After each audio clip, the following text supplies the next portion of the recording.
Jay Gabler, Duluth News-Tribune arts and entertainment reporter, back with another special episode of the DNT Minute featuring my column, Front Row Seat. This week, I rode the river train. It's back. For the Lake Superior and Mississippi Railroad's first public excursion since fall 2019, Tom Ledden set the tone. Happy to be alive, he declared as passengers climbed aboard one of the railroad's restored coaches last Saturday morning. Happy to be running the train.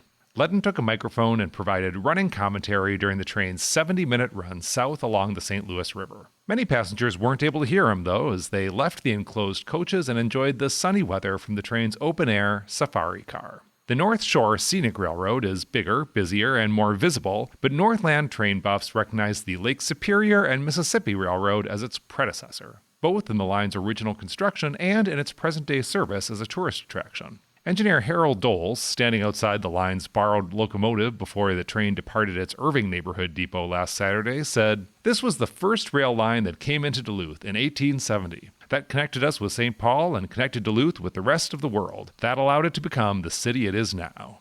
That history explains the railroad's name, which may confuse Latter-day Riders since the train runs neither along Lake Superior nor the Mississippi. The name, which was revived when the Lake Superior Transportation Club launched excursion service along the line in 1981, refers to the track's original role as a critical link between the lake and the navigable waters of the Mississippi River. The North Shore Scenic Railroad, which runs along a train line dated to 1886, was dedicated in 1989 for tourist service under its current name and later came under co-management with the Lake Superior Railroad Museum. The St. Louis River, being already connected to the lake, may not have been the main attraction in 1870, but today the train rides highlight the ongoing transformation of the riverfront as western Duluth attracts an increasing amount of the development attention formerly concentrated to the east. One of the most striking sights along the line is the open expanse of dirt, where a reclamation project at the former site of a U.S. steel plant, designated a Superfund site 40 years ago, is nearing completion. The railroad's excursions were put on hiatus due to the COVID-19 pandemic.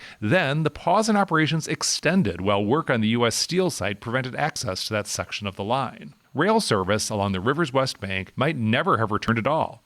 One of the possibilities on the table in recent years was for the right-of-way to be used as a trail exclusively for non-motorized recreation. Ultimately, the News-Tribune's Peter Passy reported, officials agreed the corridor could accommodate both a restored train line and a bike pedestrian pathway. There was a distinct little engine that could energy around Saturday morning's excursion, which paused a few times so that the all-volunteer staff could clear the tracks of debris. Conductor David Moore said, "We've been out here working all week, so it was probably one of those storms that just came through the other night. There's fishermen out here, there's walkers, there's animals. We stop for whatever's on the track." The river train is not exactly a bullet train.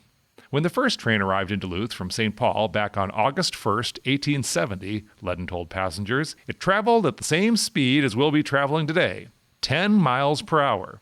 That first trip took 16 and a half hours. The leisurely pace of the Lake Superior and Mississippi Railroad makes for a 2-hour round trip, on Saturday morning slightly more. The line snakes down along thick riverside foliage, crossing Mud Lake along a low causeway.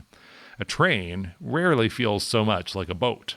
Just shy of Boy Scout Landing, the train stops for the locomotive to make a runaround, switching to the train's opposite end for the trip back.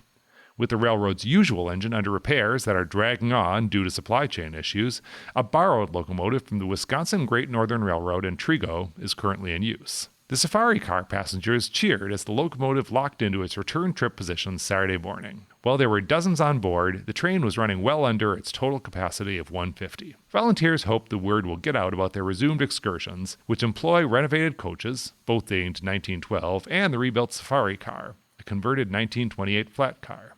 Today, the 150-year-old Lake Superior and Mississippi Railroad route gives passengers a front row seat to some of the most consequential changes shaping Duluth's future. In addition to the U.S. Steel site, the train passes new property developments as well as the aquatic battleground, where authorities are trying to control a population of geese whose appetites are threatening the reestablishment of wild rice beds. As the train rolled through the U.S. Steel site, workers and waiters continued the cleanup while their colleagues on shore paused to watch, one person lifting a phone to photograph the historic equipment rolling through the site. The train was also a focus of fascination and some frustration when it briefly had to stop while blocking East McEwen Street. Some drivers honked impatiently, while others stepped out of their cars to wave and take photos. Ledden discoursed on the route's industrial history, pointing out the site where Primient produces food additives. He said, if you're a fan of Jolly Rancher candy, this is where it all starts. And the M.E. Elecmetal steel casting foundry, known for casting the steel shoes